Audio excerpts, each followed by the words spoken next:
White House has been trying to discredit Dr. Fauci forever, and it does not seem to be bothering him at all. They keep saying, oh, he made a lot of mistakes, he's this, he's been wrong, he's this. And so he's done a new interview, and people are kind of going, you know, it's kind of great. Did you find it to be refreshing, Joy, his interview? It's in style, by the way. You know, he's... Let's face it, the guy is an Italian, so he's going to eventually have to be tough about what's going on.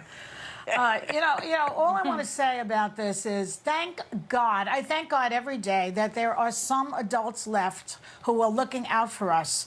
So I thank Fauci. I thank even Mitt Romney for standing up when every coward in that Republican leadership has said nothing, radio silence about every sin committed by this man. I thank Chuck Schumer and Nancy Pelosi. I'm so happy that there are a few adults left, and Fauci is one of them, and I want him to speak out more.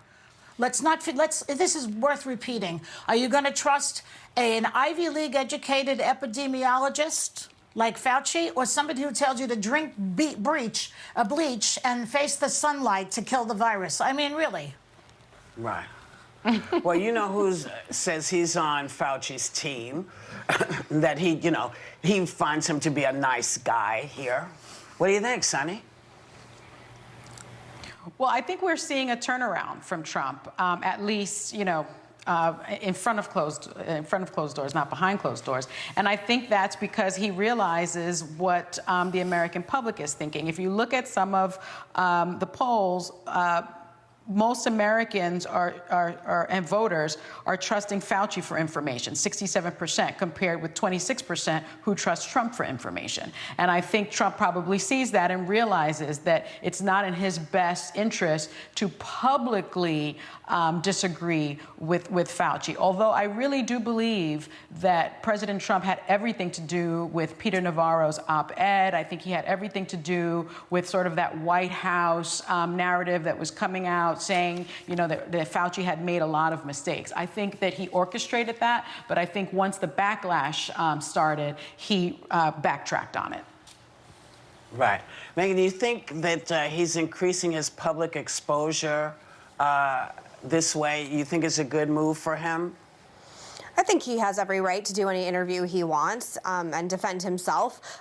In Style magazine, a fashion magazine, sitting by his pool dressed like, somebody in a Brad Pitt movie would not be the choice I would make, just because I think it's always a dangerous territory when anyone in politics, and whether or not he wants to say he's just a public servant, you are in politics in the sense that you have this huge role during a global pandemic during the Trump administration. And I just think the thing about the cult of personality around Dr. Fauci now is he gets all the glory when things are going well and none of the responsibility when things aren't going well. I have a lot of friends who live in California. California is ostensibly shut down right now.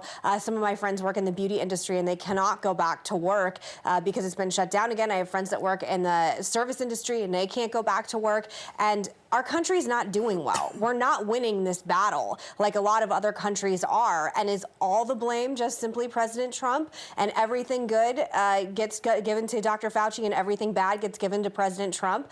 It's a narrative that may work with some circles, but it's not flying with, I think, a lot of people in other parts of the country. And I have turned on him more than I think the women on the rest of the show have, because, again, I just think there has to be some responsibility for why that we're still in the position that we are right now. And, I don't think he's a bad man. I mean, he's certainly credited with helping us through the AIDS crisis, but I don't think of him in the same way that the rest of the show does. Right. Well, I'll tell you why I think about it, because you want to talk about, there are a couple of things that you have to put California staying closed and a lot of what's happening. This is personal responsibility of people deciding not to wear masks and not to social distance because they're concerned about their personal rights. I don't put that on Fauci. I don't put that on you-know-who, but I am mad at you-know-who because he hasn't helped it. He has not helped. That's right. He just put on a mask finally. So I think that a lot of that, and you know, different counties in California where people just said, no, it's against you're impinging on my rights, I'm not going to do it. So this is what happens when some say you're impinging on my rights and others say, no, I'm going to keep the mask on because we're in a pandemic.